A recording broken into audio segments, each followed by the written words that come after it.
The next method we will look at in the module about analysis of large graphs, it's called Trawling.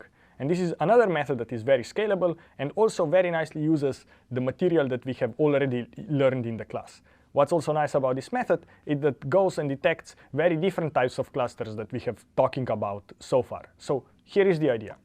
What we want to do is we want to find, let's say that we are given a big web graph. We want to go find small communities in the web graph, right? So we have the graph where nodes are web pages and edges correspond to hyperlinks.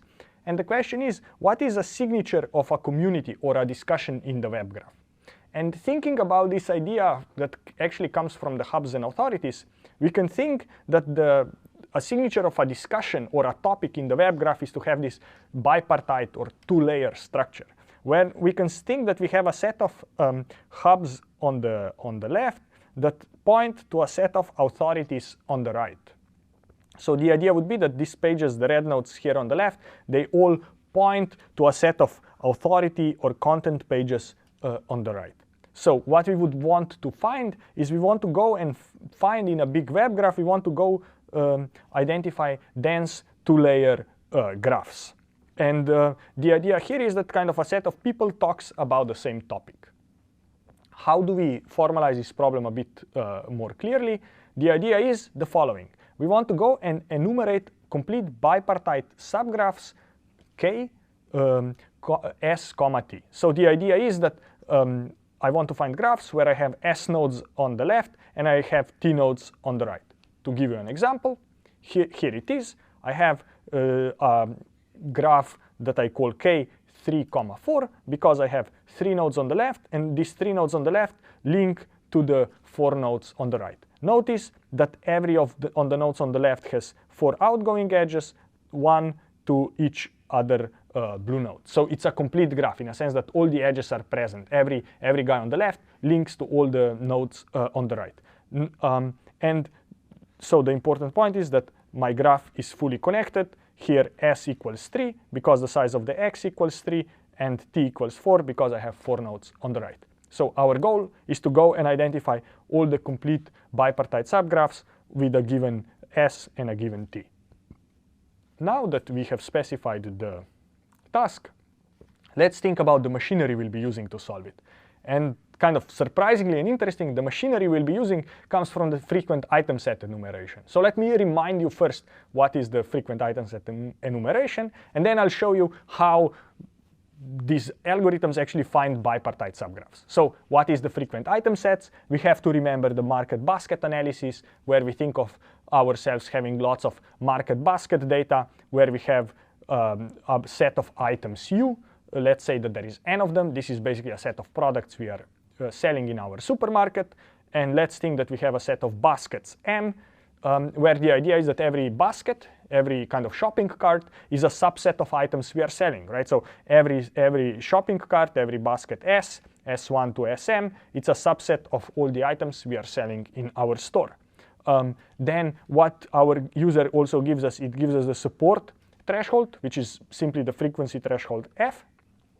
And our goal, our task is to identify subsets of items T. This we will call frequent item sets, such that these are the sets of items that appear in at least SF of the baskets, right? So F is the support threshold. We say that item set T has a support threshold F if it appears in at least F market baskets, so in at least S sub baskets that we have, right?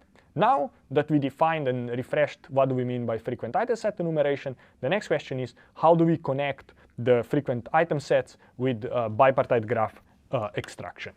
The way we think about bipartite graph extraction is the following.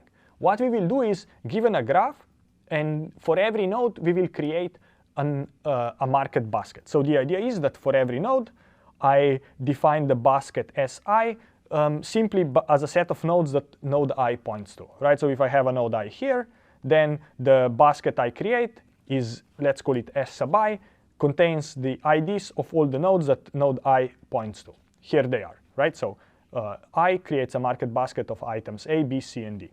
And then how can I think about a complete bipartite subgraph K, S, T? I simply think of it as a set Y of size t that occurs in little s sets S sub I.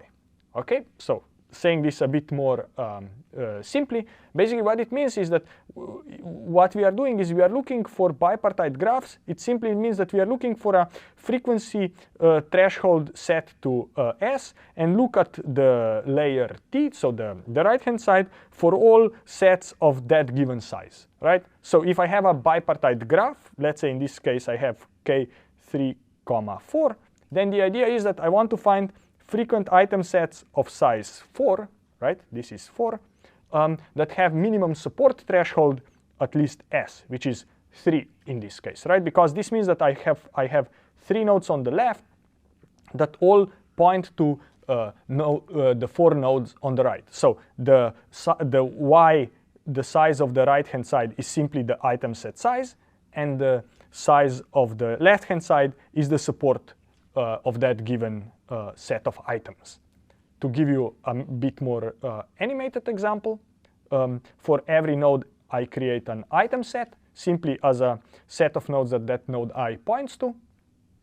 Then I set the minimum support, which is S. This will be the size of the left-hand side, and let T be the size of the item set that I find.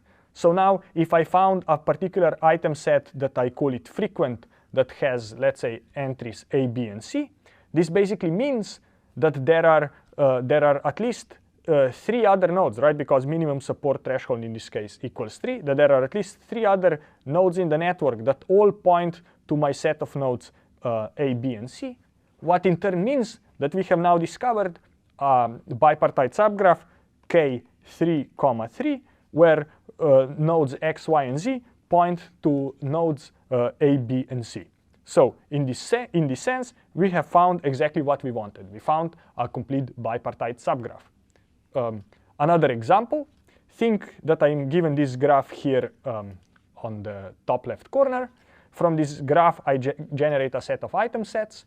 Basically, the idea is that for every node, I simply ask what are the nodes this node points to. So node A points to B, D, and C. So I have the item set A to be B, C, and D. For example, node F doesn't point to any other node in the network, so node F has is empty, while, for example, node B only points to D, so here is node D. Now imagine that I go and say that I want to find all the frequent item sets with support threshold equal to. If I do this using, let's say, the a priori algorithm on this set, I find that BD has support 3, and I find that item set S has EF has support 2, which means now that we have found actually 2 bipartite subgraphs, right? I found the set BD that has support 3, which means that there are 3 nodes A, C, and E that point to both B and D, which is the subgraph that I find here. And then the second bipartite subgraph we have extracted has the nodes E and F. Here they are. It has support threshold support 2, which basically means that there are 2 other nodes, in this case C and D from here, that both point to E and F. So this is basically the way how this method works, and how it basically allows us to extract bipartite subgraphs. What is an important point here is that these bipartite subgraphs have to be fully connected, which means all the nodes on the left have to link to all the nodes or to every node on the right.